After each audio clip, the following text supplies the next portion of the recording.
सौतन सी जिठानी। कहते हैं कि अगर मिलनसार लड़की घर में बहू बनकर आ जाए तो घर स्वर्ग सा सुंदर हो जाता है।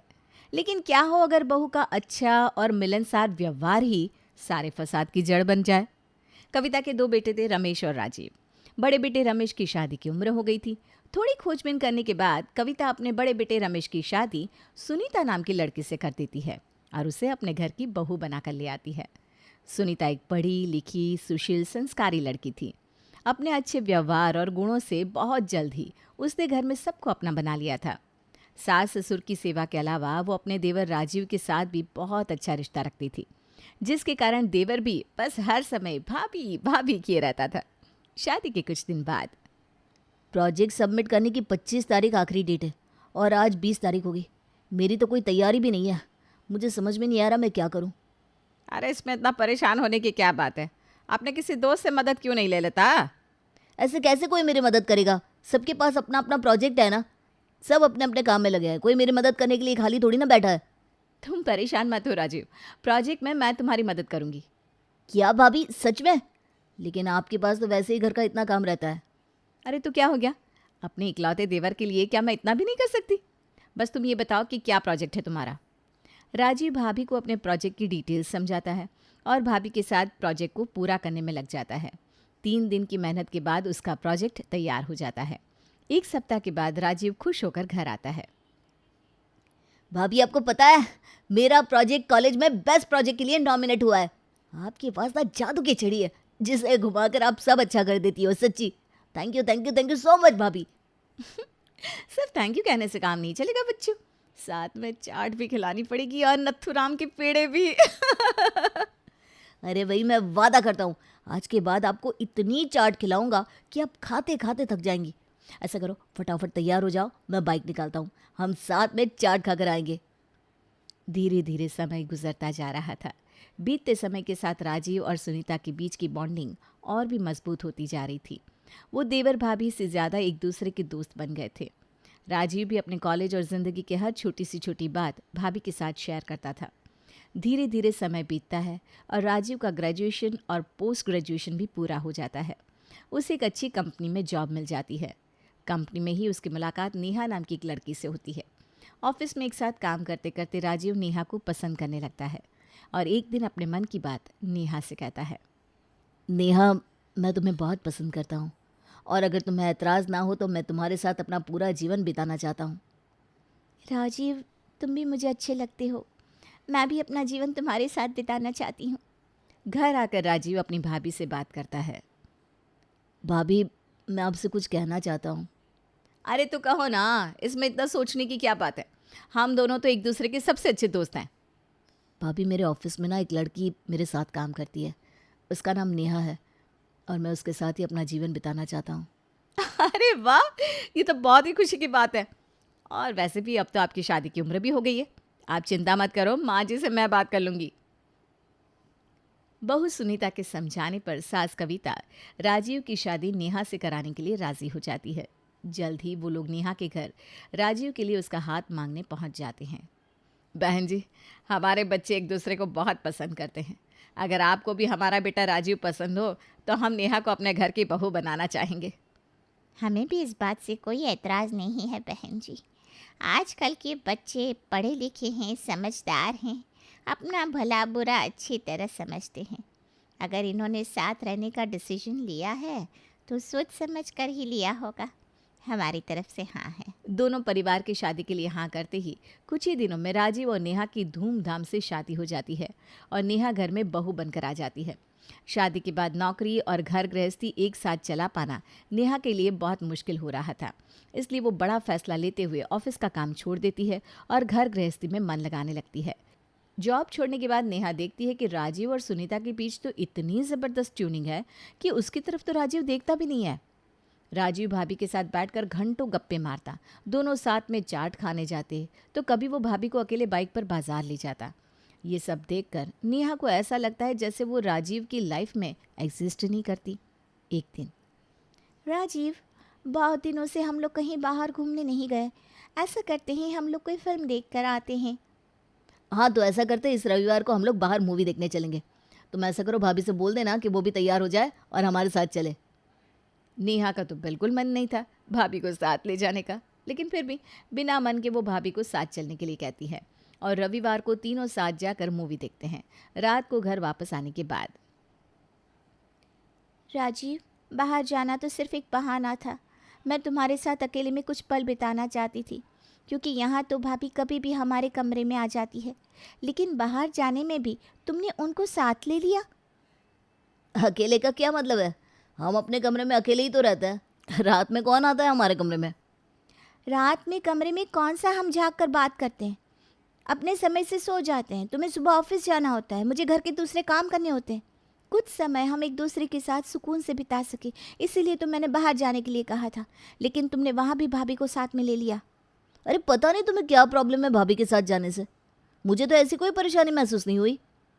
अभी शादी के कुछ ही दिन हुए थे, इसलिए नेहा को राजीव से बहस करना अच्छा नहीं लगा और उसने उससे ज़्यादा कुछ भी नहीं कहा। लेकिन नेहा को भाभी का साथ जाना बिल्कुल भी अच्छा नहीं लगता है।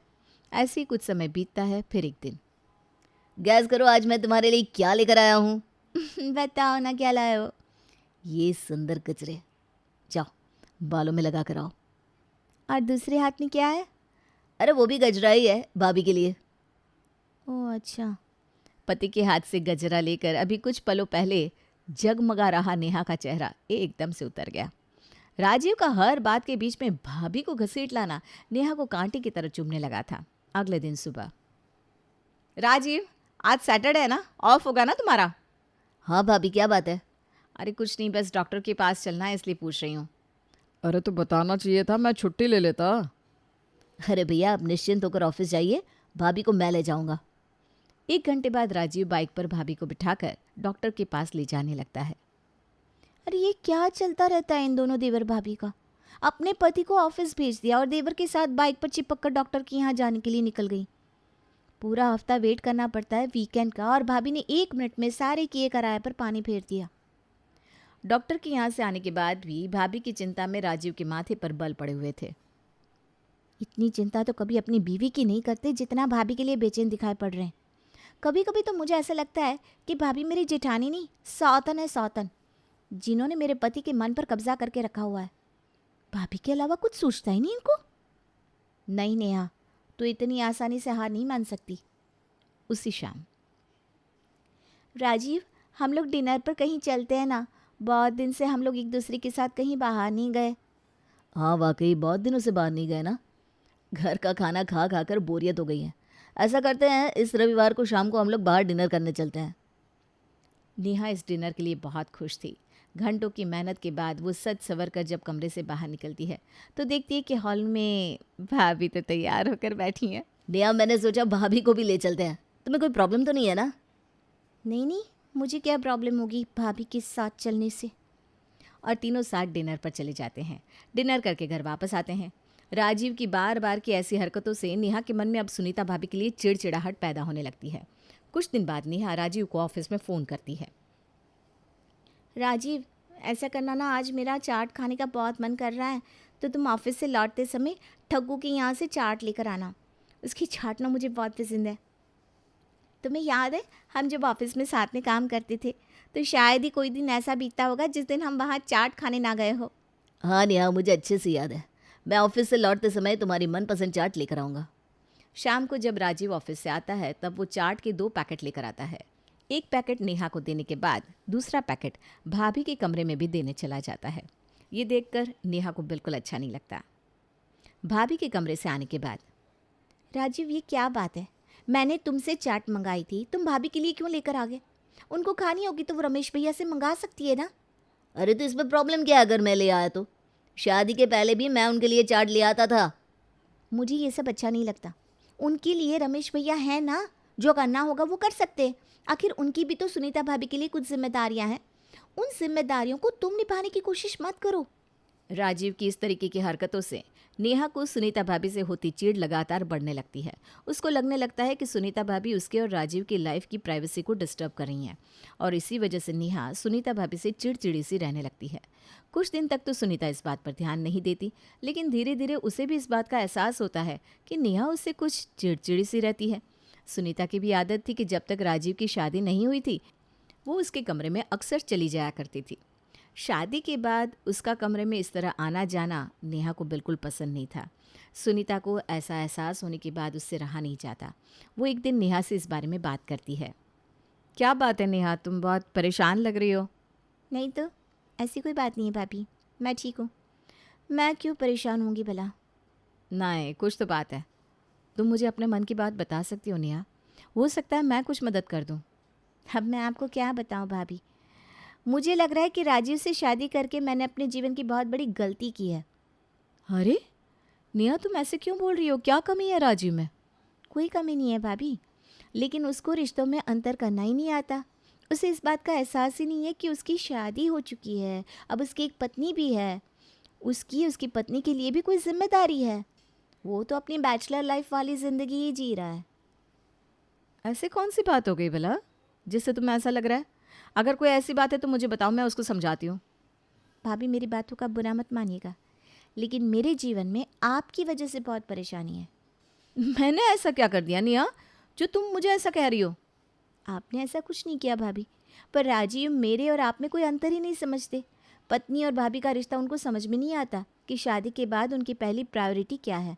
उनको इस बात का एहसास ही नहीं हो रहा। मुझे तो ऐसा कुछ भी नहीं लगता। आपको क्यों लगेगा भाभी? आप भला खुद को मेरी जगह रख कर देखिए ना, तब आपको मेरी तकलीफ समझ में आएगी।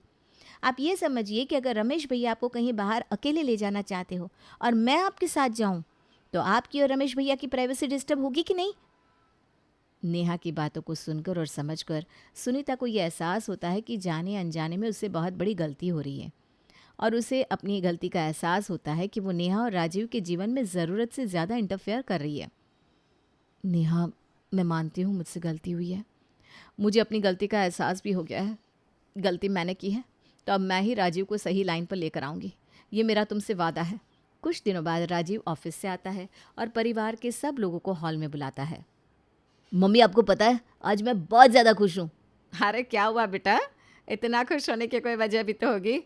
आपको पता है आज आपके बेटे का प्रमोशन हो गया है और मेरी सैलरी भी पहले से डबल हो गई है। अरे वाह वाह वाह, ये तो बहुत खुशी की बात है। बेटे की तरक्की में माँ से ज़्यादा खुश और कोई हो ही नहीं सकता। हाँ माँ, और इसी खुशी में आज मैं आप सबको बाहर खाना खिलाने ले जाना चाहता हूँ। बेटा, अब मेरी और तेरे पापा की उम्र है क्या बाहर खाना खाने की? और रमेश तो अपने काम की वजह से बाहर गया हुआ है। ऐसा कर, बहू को और सुनीता को लेकर बाहर खाना खाने चले जाओ। ठीक है माँ, जैसा आप कहें। भाभी, सुनीता, अब दोनों तैयार हो जाओ, रात को हम लोग डिनर करने बाहर चलेंगे। सुनीता वहाँ हॉल में सबके सामने तो कुछ नहीं कहती, लेकिन राजी और नेहा के उनके कमरे में जाने के बाद वो भी पीछे से उनके कमरे में पहुँच जाती है। मैं आपकी खुशी में बहुत खुश हूँ देवर जी, लेकिन मैं आपके साथ डिनर पर नहीं चल पाऊँगी। आपके लिए आज खुशी का दिन है, तो आप अपनी पत्नी के साथ जाइए। मैं वहाँ जाकर क्या करूँगी? ऐसा मत कहिए भाभी, आप चलेंगे तो मुझे अच्छा लगेगा। अरे जब भाभी मना कर रही है, उनको नहीं जाना है, तो क्यों पीछे पड़े हो आप? नेहा के कहने पर राजीव भाभी के बिना ही डिनर पर चला जाता है। कुछ दिन बाद, भाभी, मैंने कहा था ना मेरे कमरे के लिए अच्छे से पर्दे दिलवा दो। बताओ कब चलोगी मार्केट? अपने कमरे के पर्दे अपनी बीवी से पसंद कराओ। अब आ गई है ना तुम्हारी जूलियट, उससे पूछा करो, थोड़ा उसका दिमाग खाया करो। मुझे बख्श दो बाबा अब। और ये बात बात पर भाभी भाभी करना बंद करो। भाई, मेरा भी पति है, बच्चा है मेरे पास, और भी तो काम होते हैं ना। अब बात बात पर सुनीता राजीव को इसी तरह से हर चीज़ के लिए मना करने लगती है। एक दिन राजीव भाभी के पास जाकर पूछता है, भाभी क्या बात है, मुझसे कोई गलती हो गई है क्या जो आप मुझसे नाराज़ हैं? आजकल मैं देखता हूँ आप मुझसे ठीक से बात भी नहीं करती हैं। अरे नहीं राजीव, ऐसा कुछ नहीं है, मैं क्यों तुमसे नाराज़ होंगी? नहीं भाभी, ज़रूर कुछ तो बात है। अगर तुम बुरा ना मानो तो मैं तुमसे एक बात कहूँ। देखो, मैंने तुम्हें हमेशा अपने देवर से बढ़कर समझा है। जब से घर में आई तुम्हें अपना दोस्त और साथी समझा, और तुमने भी कभी किसी दोस्त की कमी महसूस नहीं होने दी मुझे। लेकिन अब समय बदल गया है, तुम शादीशुदा हो, एक औरत तुम्हारी ज़िंदगी में है जिसे तुम्हारे प्यार और अटेंशन की सख्त ज़रूरत है।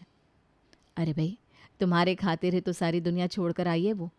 अब अगर ऐसे में तुम अपना ध्यान उस पर से हटा कर कहीं और लगाओगे तो बेचारी का क्या होगा?